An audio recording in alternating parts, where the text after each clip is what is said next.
Nah, menurut Imam Malik bahwa menggosok-gosok anggota badan di waktu wudhu itu adalah hukumnya wajib.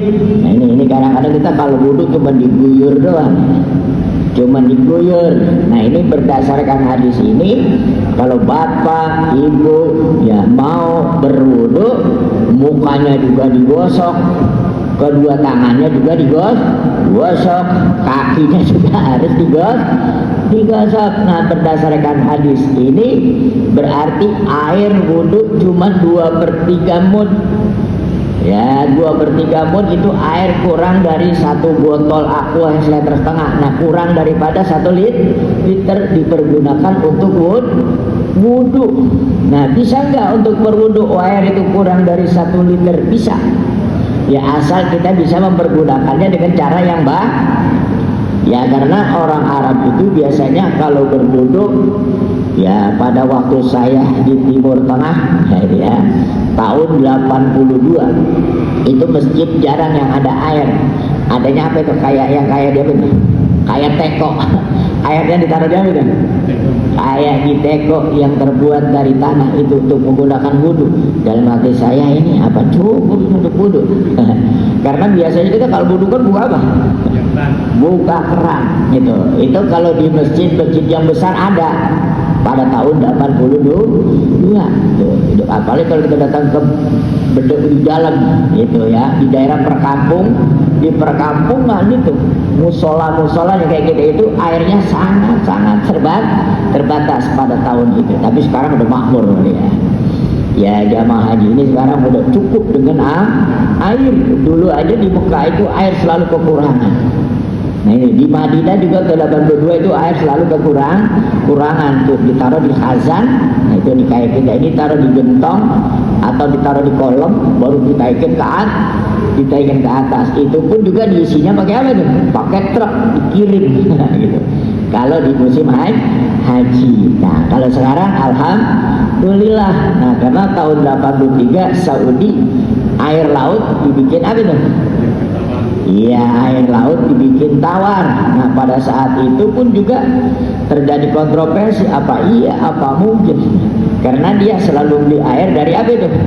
Dari kutub. Dia dari daerah bawah beli air itu pakai kapal, gunung es dibeli sama Arab Saudi, diangkut dibuat minum orang Saudi, terutama sekali Mekah dan Madinah pada tahun 82 Pak. Ya, kalau sekarang udah modern, pertaniannya pun juga sudah bagus. Di sana nanam terong ada Pak, mulai tahun 84. Nanam bawang tuh di Madinah ada perkebunan teman-teman bawang. Kalau anggur sih biasa di sana. Korma itu udah biasa. Tapi kalau ke timun itu nanam bawang dan lain-lain gitu. Nanam kentang gitu. Itu sudah ada, cuma dibikinin rumah diatur tuh temperaturnya.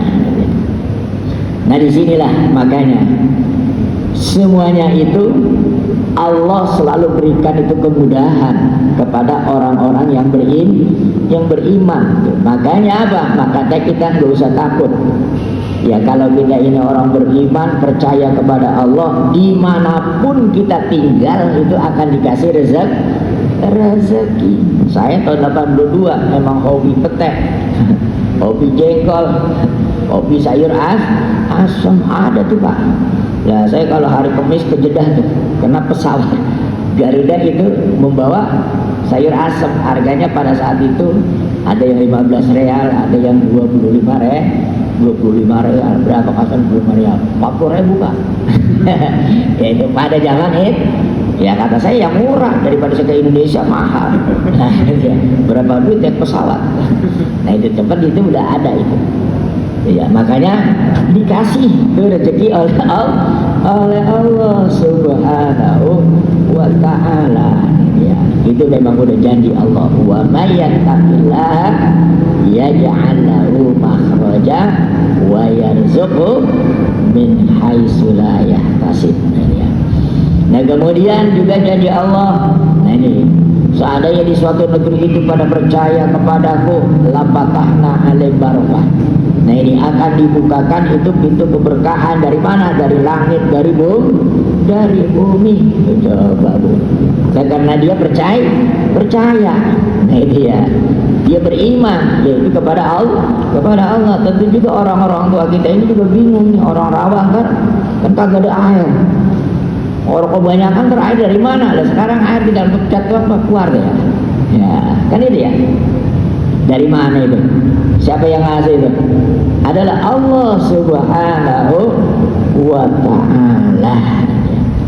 Nah, kita kembali di sini dalam masalah berwudu. Nah, dia.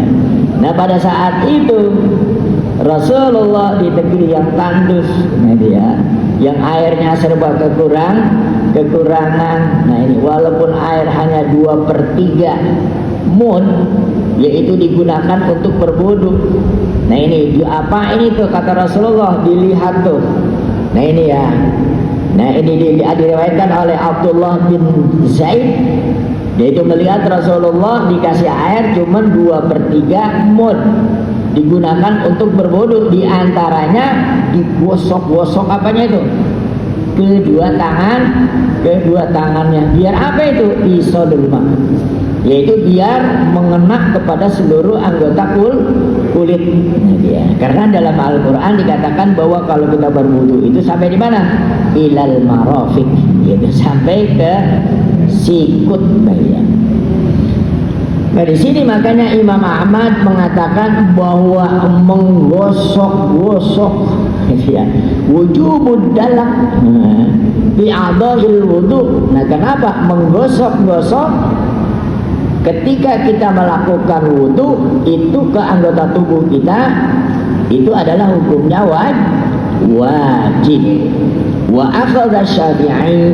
Nah sedangkan menurut Imam Syafi'i wal jumhur ulama ala istihbabil ya, bahwa adalah hukumnya adalah sunnah, yaitu tidak wajib. Kenapa di Rasulullah disuruh tadalluk? Kenapa? Karena airnya dikit. Kalau nggak digosok-gosok kagak kebagian. Nah, ya. Makanya Imam Syafi'i mengatakan adalah hukumnya tidak wajib. Kenapa? Di kita ini berkah dengan air. Nah, ya. Wa annahu sunnatun min sunanil wudu. Nah, ya. Nah, kenapa?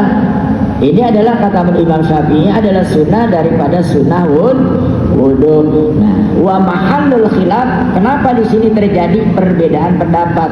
Imam Malik mengatakan wajib menggosok-gosok. Imam Syafi'i mengatakan adalah sunnah. Kenapa?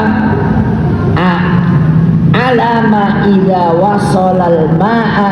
Nah, kenapa? Yang di perdebatan ini kira-kira kalau airnya cuma dikit, kalau nggak digosok-gosok sampai kagak? Terkena nggak kepada anggota tubuh? Nah kecuali airnya banyak, karena disini dikatakan min sulusai, gitu. Daripada 2/3 mud. Nah ini makanya Rasulullah SAW memberikan pelajaran. Nah biar sedikit juga masih bisa. Nah ini enggak dikatakan adalah hukumnya wajib. Ini adalah masalahnya apa? Tuh air sampai anggota tubuh atau tidak.